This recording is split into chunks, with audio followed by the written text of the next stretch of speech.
All right, welcome back, everybody. This is the second of three lectures on the history of Japan.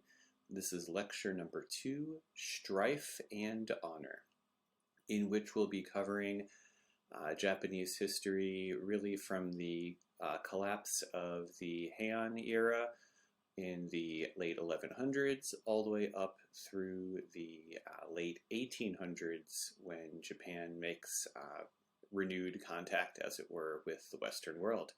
That's a lot to cover, and of course we will not be doing it in anywhere near the depth it deserves, but here is a basic overview of those intervening centuries in Japanese history.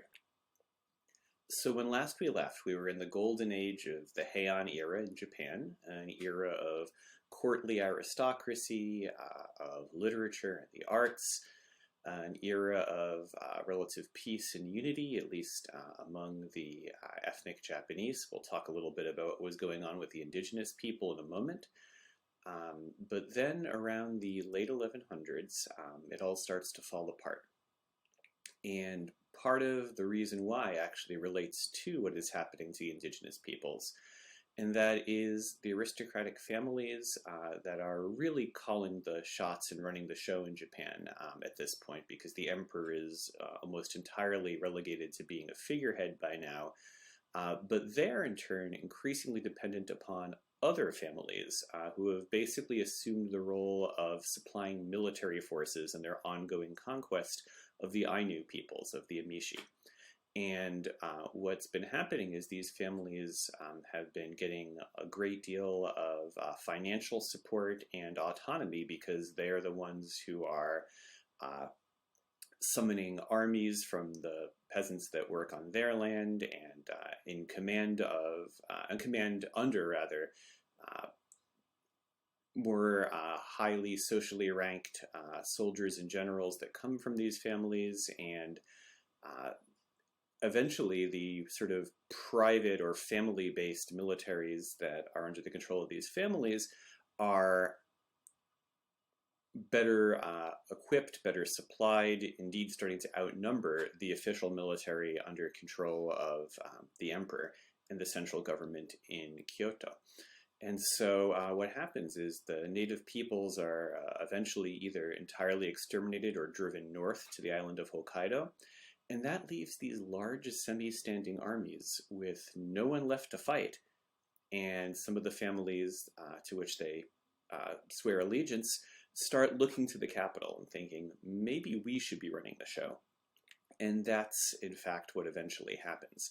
You have these powerful military families who go to war against each other for a while, and then eventually one emerges victorious, the Minamoto clan, and they, shall we say, persuade the emperor to give the head of their clan the title Seitai Shogun, which translates to something like Supreme Commander for Subduing Barbarians.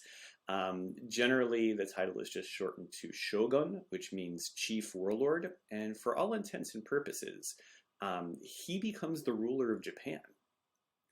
They wind up actually moving the capital to Kamakura, establishing what's called the Kamakura Shogunate, and while the Minamoto clan does not remain in charge forever, they wind up being replaced eventually by other military families.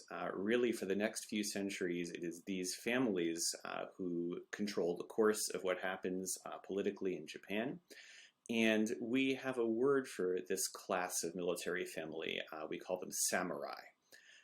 So again, remember, the emperor and the aristocracy, the kuge, are still there, but they're almost a parallel system, and eventually that parallel system becomes smaller and smaller and controls less and less, and more of the work of governing the nation lies with the samurai families, and they in turn swear their fealty to the shogun, who rules from, for a while, Kamakura. The seat of government changes a little bit here and there, but we'll not belabor those details too much. Rather, I'd like to talk about the idea of samurai in general. Often they're seen as analogous in the West to European knights. We have these folks of noble birth, and they're trained in both warfare, but also the arts, particularly as they move into their positions as rulers of Japan, they seek to emulate that courtly aristocracy that had been the province of the Heian era. And so samurai families really start placing a high value on educating their children in literature, in poetry, in artwork, calligraphy. And in addition, there is this strict warrior code of honor and loyalty that, at least in theory, all samurai are supposed to be schooled in and following. In fact, if you look at the word samurai, it means more or less one who serves the nobility. And, you know, in some ways, this is analogous to the idea of a European knight because they're supposed to swear allegiance to God and the king. A samurai's allegiance is a little more localized. A samurai is local to his particular liege lord called a daimyo. And this lord, who rules over a certain province of land and, you know, in turn swears fealty to the shogun, but this lord is also sort of the undisputed authority where the samurai under him are concerned. He can order these samurai to do anything, even to kill themselves, and the samurai, in theory, have to obey. Their whole identity is defined by their loyalty to their lord. And so if you want to kind of see a visual of this, on the top of the hierarchy in Japan at this point is the emperor, although again, the emperor really doesn't have any actual political power. It's just that he's still considered this divine head, and, you know, no one is going to say the emperor is not in charge, but he's not in charge. Really, it's the shogun underneath, and the shogun in turn derives his power from the daimyo who are loyal to him, because they are the ones supplying the taxes and the soldiers and their own sort of private family armies, who in turn ultimately acknowledge the shogun's authority. And then the next level down, right, are these samurai, and they're the military heart of the power of the daimyo, who in turn, you know, constitute the power of the shogun. And the samurai are maybe about 10 to 15% of the population. It varies depending on just what era you're talking about. Really, the largest class are the ordinary people, the peasants, the artisans. In fact, during much of this time, they are 90% of the population. And they're the ones who are actually fueling the economy. They're the ones who are harvesting the rice. Rice is the big cash crop at the time. In fact, salaries were often paid in rice, or your determination of wealth was seen as how many bushels of rice you could summon on demand.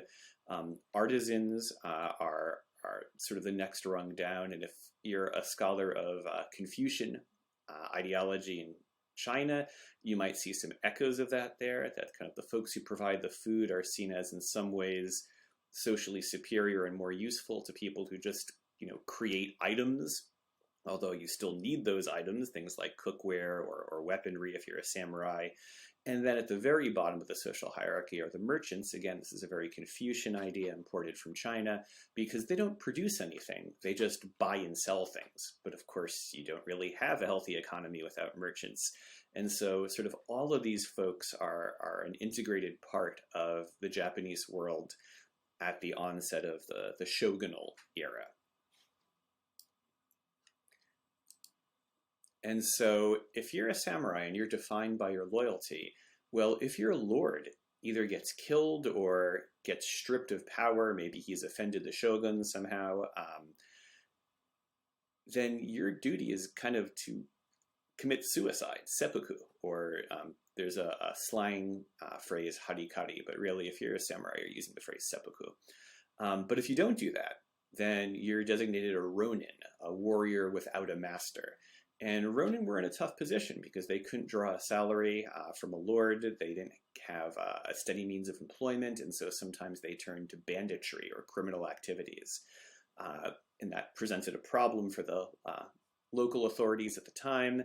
Of course, there was a lot of literature around sort of the myth of the noble ronin. There's a very famous work, the 47 Ronin, about these ronin whose lord is killed sort of unjustly, and they devote themselves to avenging him.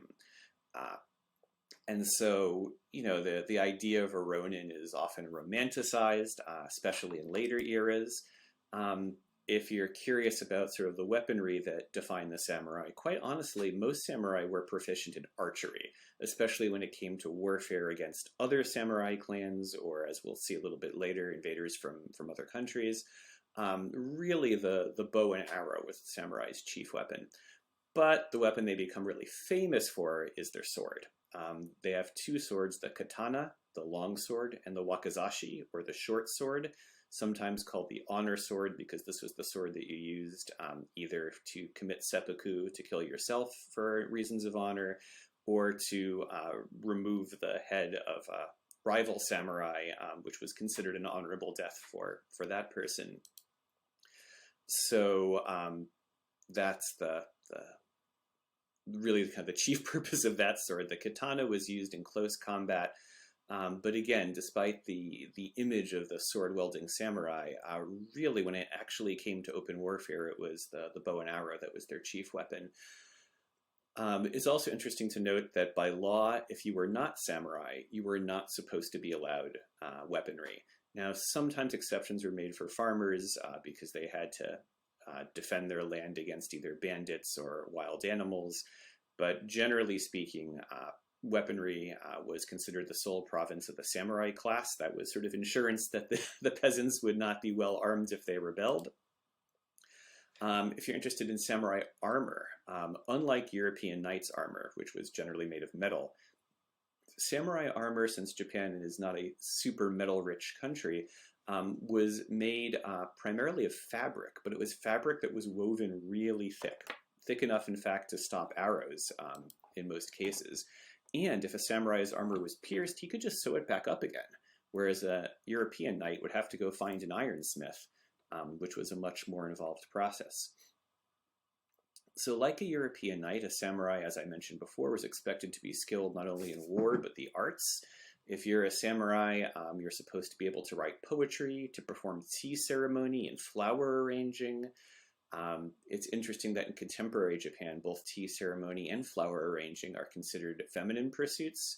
But in the era when the samurai rose to prominence, these were male-coded activities. These were considered to be the proper province of male samurai. And the idea of miyabe, which I mentioned in the last lecture, was very present in the life of a samurai.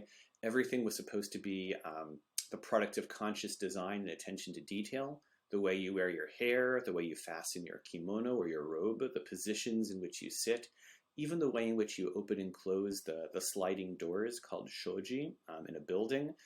Everything is deliberate and has to be done in a certain way, or else it's perceived as a gaffe, a dishonor, a knock against your character.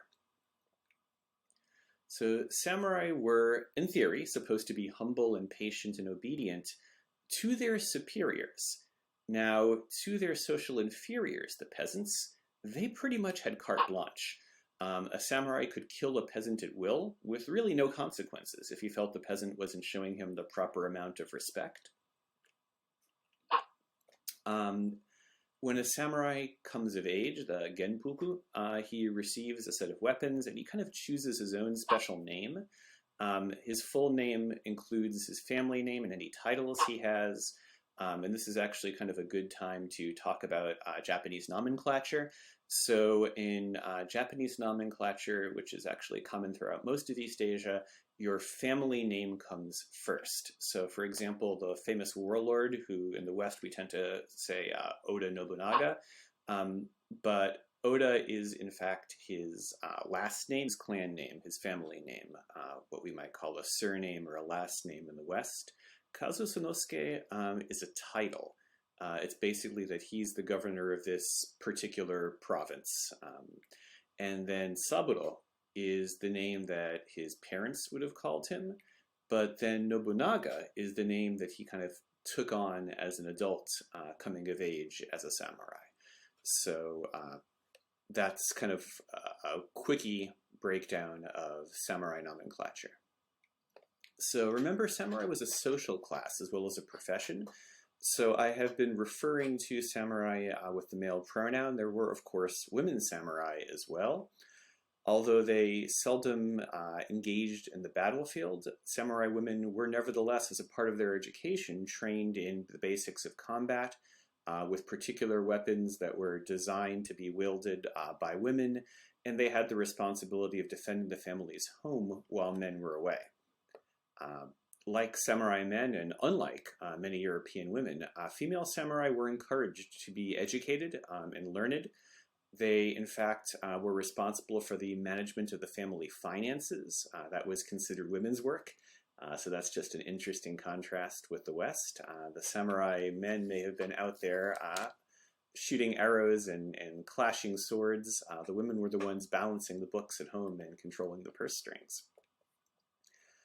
There was also the phenomenon of Onna Bugeisha, which is basically like a neighborhood watch of female samurai that again were responsible for keeping the domestic sphere safe, and that included safe in the martial sense. And there were, to be fair, some famous samurai women who actually did fight on the battlefield. And of course, there were some empresses as well in Japan's history, although they tended to come from the particular families that fed the royal family as opposed to the samurai class. So officially, samurai women were supposed to be subservient to men, were supposed to follow anything their husbands said without question. But in practice, as was the case in the West and probably cultures all over the world, there were plenty of samurai women who were sort of the power behind the throne, the image of Lady Macbeth that we see in Shakespeare. I'm not going to detail all of the various travails and ups and downs of the different samurai families and who got to be shogun at a given time. The Minamoto were again overthrown at some point. At some future lecture, maybe we can talk about the Hojo clan and the Ashikaga shogunate, and this kind of strange period when the emperor, this particular emperor named Go-Daigo, tried to reassert the emperor's authority. And at one point, you actually had two different imperial courts, one in the north and one in the south. All of that is probably a degree of detail that would be of most interest to other samurai and not so much to the peasants, because they're the ones whose lands are getting trampled upon or seized, or the ones whose children are conscripted to be the foot soldiers in the major battles. So I'm going to just really elide most of the history of what's called the Sengoku period, which is just when things devolve into absolute chaos and you have a couple of 100 years of just every samurai family for themselves, making different alliances and fighting wars against each other. Sometimes the Sengoku period is referred to as the Warring States period. Generally, a couple of centuries of extreme instability with different samurai clans vying for control of the entire land of Japan. During this time, Japan's pretty isolated from the rest of the world. In fact, Japanese history proceeds in large isolation even prior to the Sengoku period. Certainly there is contact with China, but because all of the Japanese governments, with one exception, but that's not really important, refused to pledge fealty to China, China basically takes this approach of, well, if you're not going to recognize us as the lords of all the earth under heaven, then heck with you. We're not going to trade with you. But that's not the same as we're going to conquer you. And in fact, the Japanese still managed to trade through back channels with China anyway. But the big exception to that is the Mongol invasion, actually two separate Mongol invasions under Kublai Khan. And each time the Mongols asked the Japanese people to swear fealty to them. The rulers at the time said no. The Mongols sent these enormous fleets, and in the few military engagements that happened, they were actually quite successful. The Japanese were on the defensive and on the run, but then both times a massive typhoon came and destroyed the Mongol fleet and most of their forces. And the prevailing sentiment at the time was that this was a divine wind, at least the sentiment in Japan, that these typhoons were divine winds, kamikaze, literally God wind. And that was a sign that the Japanese land was protected by the gods, and you might recognize that word kamikaze. It will come back centuries later in the Pacific War to refer to the suicide airplane pilots that the Japanese army fielded against the United States. but it was evoking that sense of divine protection of the Japanese lands that comes out of this pair of failed Mongol invasions. So eventually the Sengoku period comes to an end. You have basically a series of 3 successive warlords who are able to, through military strategy and force and keen alliances, unite the entire country once again. The first is the warlord we mentioned before, Oda Nobunaga, who kind of rises from this relatively minor position to be a strategic powerhouse, consolidates a lot of different daimyo under his banner, and really kind of cuts a path across those who don't agree to join his cause. Also kind of puts down all of the various militias fielded by Buddhist temples that I mentioned earlier. If you're interested in the Iko-Iki, these militias that temples fielded, maybe I can do a separate lecture on them someday. But Nobunaga is assassinated, and one of his retainers, a man who comes to be known as Toyotomi Hideyoshi, it's not his birth name, who is really from very humble birth himself, winds up completing the work that Nobunaga started, becomes sort of the supreme ruler of a united Japan. He does not have an heir and spends a lot of his time really getting this megalomaniacal sense of overreach, tries to conquer Korea and China and has aims to spread as far as India, and dies heirless, which leads a power vacuum in a succession battle that is finally won by Tokugawa Ieyasu. And it's the Tokugawa family of shoguns that really winds up presiding over united Japan for the centuries that follow. The Tokugawa shogunate is what we call that governmental period, but actually it's known more commonly as the Edo period. The Edo period is named that way because Tokugawa winds up moving the capital to Edo, which is his homeland. It's a fishing village, but he eventually grows it out to be a capital in its own right, an eastern capital, Tokyo. So you might recognize that name. It's almost an inversion of Kyoto. This is Tokyo, and it's the contemporary capital of Japan even today, Tokyo. So under the Tokugawa shoguns, Japan not only is unified, but becomes a highly structured society. The Tokugawa shoguns institute this complex bureaucracy and hierarchy. The bureaucratic governing force is called the Bakufu, and they basically parcel out land to various families in proportion to their perceived loyalty to the Tokugawa family and the financial contributions they make. And the Tokugawa shoguns also require that all daimyo spend every other year living in Tokyo so that the rulers can keep an eye on them to make sure that they're not trying to foment rebellion or form alliances to topple the existing power structure. This is also an era when really the rule against any non-samurai having weapons is strictly enforced. And in fact, there were a lot of tight social controls. Ordinary citizens could not travel between regions in Japan without special documentation and permission, which is interesting because this is concurrent with the building of a network of reliable roads for commerce. But you couldn't go on those roads unless you had permission that was very tightly controlled by the Bakufu. The Tokugawas also pursue a policy of isolation. Christianity is explicitly banned. In fact, that was something that Toyotomi Hideyoshi had begun and actually had very brutally executed through crucifixion, ironically, any Japanese who were practicing Christianity or attempting to proselytize. And this was designed to keep Japan free of foreign influence. The Japanese were somewhat aware of what Christian Western empires were doing throughout the rest of the world, conquering and converting by force and colonizing, and they wanted no part of that. Christians were considered fifth columnists.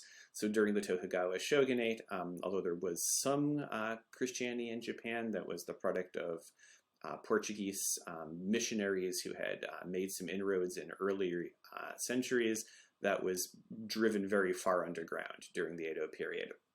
In fact, all foreigners were barred from entry into the country. In the case of shipwrecks from folks who are sailors from other nations, they were pretty quickly imprisoned and then sent packing back to their home nation if possible. There was an exception. The Dutch were allowed to maintain a trading mission at Nagasaki. In the south, actually, it wasn't even Nagasaki proper. It was a small artificial island created called Dejima. And really, with very few exceptions, the Dutch were forced to stay there. They had their own little Potemkin village they could live in. And the Japanese Bakufu basically sort of traded with them there, pumped them for information about the West, and really tried to severely limit what the Dutch could take back to the West about Japan. In addition, if you were a Japanese subject and you for some reason left the nation, you were not allowed to return.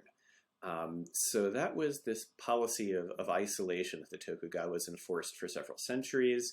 And other than a couple of skirmishes with Russia, and we'll get to those perhaps in a future lecture, Japan and the West really don't have a lot of contact with each other until the late 1800s.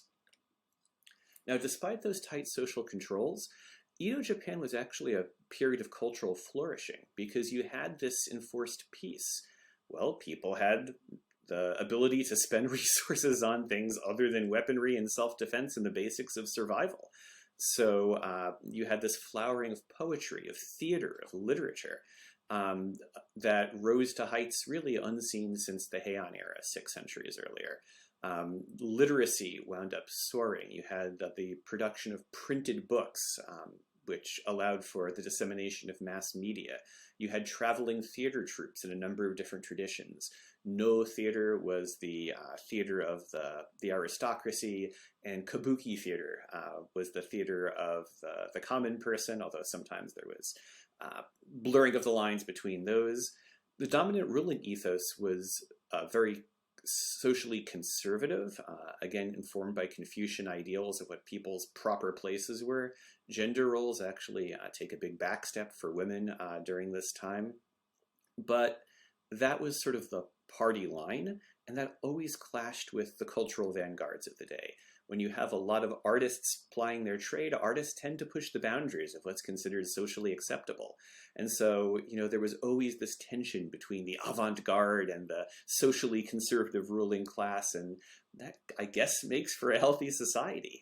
In general, the Edo period was one of peace and prosperity. Of course, it wasn't without its problems. For one is that the samurai as a class were a warrior class without any wars to fight.